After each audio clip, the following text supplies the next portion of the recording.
Hi, everyone. My name is Ify Ifebi, and I'm the founder and CEO of Vendorspace. It is such an honor and pleasure to be here with you all, just to be amongst so many event leaders, being able to have such an important conversation. Virtual really is the new reality for us, and it's about time, we address it and embrace it. But before we get started, we were all asked to choose our one word of inspiration, and the word I chose was opportunity. In the midst of so much chaos, so much uncertainty, I am inspired most by the possibility to create new opportunities. The opportunity to create new beginnings, to solve problems, and develop new narratives. The truth of the matter is, life and events as we know it has changed, and more than likely it will not return back to normal as usual. But rather than being stifled by so much fear and anxiety, I choose to be optimistic and just be excited about the opportunity we do have, and that's to create a new normal for us. For us in the events industry, that means reconnecting with our audience online, and this is best understood by monetizing our virtual events. So before we dive into the deep end, let's understand what monetization is not. Monetization is not sponsorship, at least in the context of what we want to discuss today. Sponsorship tends to restrict you to those that can afford it. It kind of puts you in a box with the people that have the money allocated for such things. Whereas when we talk about monetization, we open our pool of funders up to a bigger audience, and we allow us to explore a broader scope of opportunities. Especially right now in the climate of the economy, sponsorship has become a little bit more difficult to get. It's not impossible. So by any means, if you have leads on sponsorship, go for it. But with monetization and how we want to apply it today, we want to think outside of the box and think of other ways to generate financial goals. Kind of similar to my little analogy of $100 bills and $10 bills. They're both $100, right? They both are currency. They're both a form of money. However, one is a lump sum and one breaks down the sum. So when we think about monetization, we want to think about how can we break down our financial goals into more attainable things that we can do right now, especially with us facing so many quick adjustments and so many things going on by transitioning to the virtual world. So let's figure out how we can think outside of the box in order to meet our financial goals. So today, we're going to be discussing the importance of monetization, identifying what to sell, turning your actual event into money, and how to find your monetizers. So what exactly is monetization? Monetization is the process of converting something into money. The way we are now, it's truly important for us to understand how to do this simply because it seems like a lot of organizers are forfeiting profit. So many events are being offered for free. And there's nothing wrong with that at all. But it's just proof that a lot of the traditional methods that we usually use are no longer available. For example, tickets, something that's always traditional, something that's always a way to monetize your event. It's not necessarily the preferred method right now, simply because unemployment rates are so high. The economy is just so unstable, and the money that people do have, it's kind of hard to convince them that paying for your event is more important than paying for food and water and toilet paper. When we come to sponsors, so many sponsors have pulled out of events this year. Events have been canceled. They're backtracking on contracts simply because just as unstable as it is for us, it's just as unstable as it is for them. And it comes off a little bit insensitive in some cases, even trying to ask for sponsorship just because the economy and money is just so tight right now. With vendors, the traditional way is offering them a 6-foot table, a booth, things that give them brand and an exposure. Now, those things are not necessarily available in the virtual world. However, there is a way to get them involved that we can figure out, and we'll talk about that a little bit later. But when our traditional methods are not available, now we have to resort to figuring out how can we get creative to generate more money for our online event. And that's where monetization comes in. How can we think outside the box? How can we think of other ways outside of asking for direct sponsorship in order for us to still be able to profit? Event organizers put so much time and effort into events. So it's really time to get creative and figuring out what else we can do and how we can still be successful by transitioning into this virtual world of ours. Now, being effective with monetizing your online event largely depends on how creative you can get with indirect selling and how creative you can get with curating opportunities for others. While things are kind of tough and still tight for everybody, brands still want exposure. They still want to figure out a way to be seen. It's just figuring out a way that works for them. So now the question comes, how do we actually identify what we can sell? What's available? The same way we approach offline events is the same way you should approach your online events. Your event is a blank canvas. You literally have to sit down and strategize. Make it a game with your team. Sit down and figure out what is available with the platform you're using. With the online platforms that you have, if they have ad spaces, look into Hopin, look into Zoom, look into whatever platform you're using to start figuring out what are the different opportunities are available that we can actually monetize. Same with the partners that you're working with. How can we work with them? The speakers that you have involved, is there a way that we can get them to help brand or expose another brand? The same way you would break down your budget is the same way you want to sit down and itemize all the advertising and exhibitor opportunities that are available with your online platform. And trust me, there's always one. So don't feel intimidated. Just sit down and take the time to figure out what is available for us to sell. And now, after you figure that out, it's time to figure out how you can actually sell it. Now, they say 64% of customers convert after watching an online video.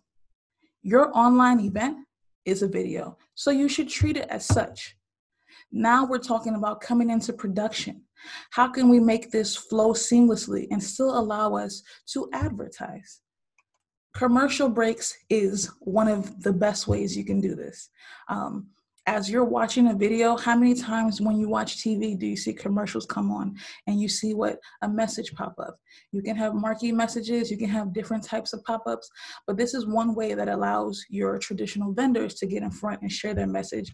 And it also gets some more engagement with your online event. You know, right now the world of online events feels a little bit saturated, but just thinking about ways that you can break it up is all the better. And commercial breaks is a really good way to help you monetize your events. Endorsements. When you're at an offline event, you're like a walking ad. When you're an online event, you're a talking ad. Be open, be embracive. Celebrities do it all the time. So now we need to act like influencers, and product endorsements and demos is a great way to do that. As you're talking online, you have the power to now expose people. And what you want to be able to do when you're trying to understand how to monetize online events is to figure out how you can trade the right type of exposure for monetary value. So if that means if we're talking like this and I'm going to hold a coffee cup that's branded, if I'm going to stand next to a banner, if I'm going to be using a certain type of microphone, be able to endorse and get really down to the nitty-gritty and open up more ideas, more ways, more avenues of who you can get involved with your event and what you're able to share. Virtual expos. Now, I think the conference today has shown you that there's a really cool way and there's really cool software available that allows you to create virtual exhibition halls. While it is a little bit of investment, it's definitely worth it because it's allowing you to bring the offline experience into the online world. Vendors, whenever they're coming to exhibit at your events, they want premium maximum exposure. They want to design their booth, and you're allowed to do that with a virtual exhibit. and that now brings so much more to the table that allows you to start working with vendors again. They don't have to be cut out of your online events. We just have to be creative in what we can offer them that is of value for the money that you're asking them for. I think it's a great way. There's so many tools that you can look into, and it's really awesome to explore and give, again, some more engagement to your event. There's some that feel kind of like sim game inspired, and that's a really cool way to start doing events. I've seen so many virtual expos that unfortunately were like online stores. That's not really that creative. That's something that vendors can do. But if you can look up virtual expos, all the better for you. It's a great way to get vendors involved and to start helping you monetize your online events the way you normally would do. Now, hybrid events is the way of the future. And one way to also monetize your online event is by adapting smaller, intimate experiences. So long as you're going so long as you're working with CDC guidelines, it's an idea that you can explore. If for right now, if they're saying no more than 5 to 10 people, then that's your maximum. But if that's going to be your maximum, that's also considered a VIP experience that you can sell. People are so eager to get out of the house. So long as you're doing it in a safe and smart way, you now are opening up a way to start creating tiers of tickets so we can get back into the ticketing model. And you're now offering exclusive, everyone loves exclusive. You're now offering exclusive experience that people will now start engaging with. So your virtual event can have an offline component. You can even stream what's happening in this small VIP experience. So now with all your follow-up events, people know that I'm going to buy that. I'm going to do that. That experience looked great. I have no problem investing and being a part of that. And you've just opened up another avenue of revenue for yourself. And content is always king. It will still be king. But definitely having guides, tutorial, workbooks, recaps. There's so many things that you can offer. And if it's mandatory to navigate and understand your conference, there's no reason why people will not pay you for it. There's no reason why you cannot sell it. There's just so many ways that you're able to make that available to your attendees that allow them to engage. And I'm pretty sure that they'll take it into consideration that it's something that they should include and also go ahead and purchase. There's so many other ways, that you can sit down and monetize your online events. These are just a few to get you going. I mean, swag bags are still available. At your offline events, it's something that you would always do, but maybe you mail them to your attendees now. Or you can even deliver them digitally into people's inboxes. You're still having the same value add. You can still go after and be able to monetize your event and have an additional way by getting people for your swag bags. So there's so many other ideas that you can sit down. It really just depends on what is your experience, who's your audience, who you're targeting, and what you want to come out. What are your financial goals? Understanding how best you can achieve that will allow you to start choosing which monetization ideas work for you. So now, who's going to fund this thing? Now, as we said earlier, we want to think outside of sponsors. Not that they're not people that we can approach, because they definitely are. But, sometimes there are sponsors that get offended that, some of your packages are too low. So it's understanding which type of sponsors will actually be able to help and work with this process. But other than that, you can always make sure your attendees, they support you. They're going to be the first people to help monetize you in other ways. Merchandise is probably one of the oldest tricks in the books to help monetize your event, and it's still available. It's something you can still do now. So as you know that they have attended or registered your event for free, they'll do the same, and they will register or purchase something else from you. So engage them and kind of make sure that you target them as well in other ways. Partners, sponsors, local businesses, these are people that can definitely help you get to monetization. Right now, collaboration is going to be something that saves a lot of businesses. It's something that's needed. And being able to identify brands that complement what you're doing and what you're doing with your event is key. Now, whether we're trading monetary or non-monetary, but we want to do monetary, you can definitely find partnerships that will easily help you monetize your online event simply because you're being exposed to a different audience. Vendors as well. Traditionally, they would have booths, but again, expose them to other opportunities. They can have prime time product demos. They can be the one that's on your coffee cup. So these are people or additional funders that you want to approach and figure out how you can get them involved. As always, advertising your monetizing options is super key to doing that. And event websites, you have to make sure you have your online presence. Make sure it's set up correctly. Make sure that you have all your information there, as well as other ways that people can get involved. With the summit today, Untethered, there was no ticket value, but they advertised that they had a goal in mind to try to reach $5,000, and then it raised to $10,000. And people helped reach that goal simply because it was clearly advertised on the website what they were trying to do. And that became another form of monetization for them.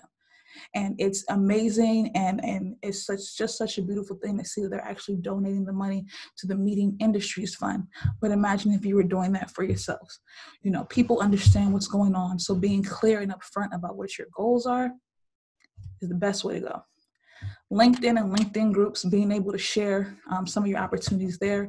It's been one of my favorite ways in the past couple of weeks. I've met so many people, as well as I've seen so many opportunities of companies and brands that are actually still available and wanting to be a part of events.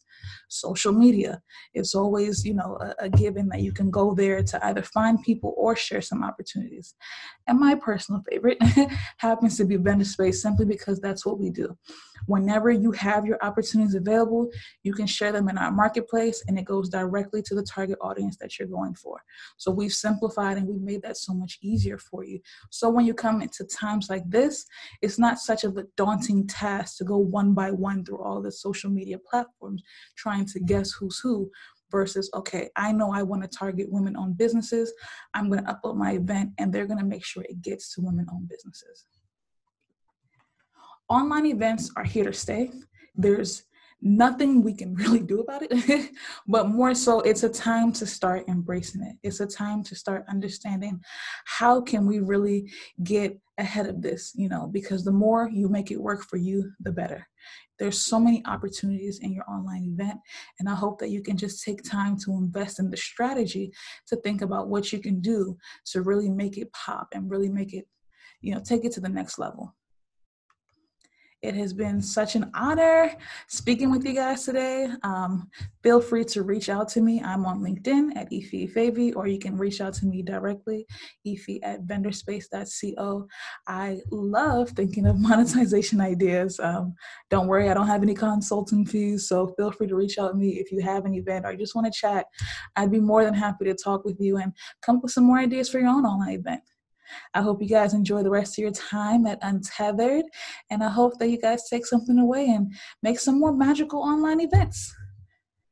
Have a good day. Thank you.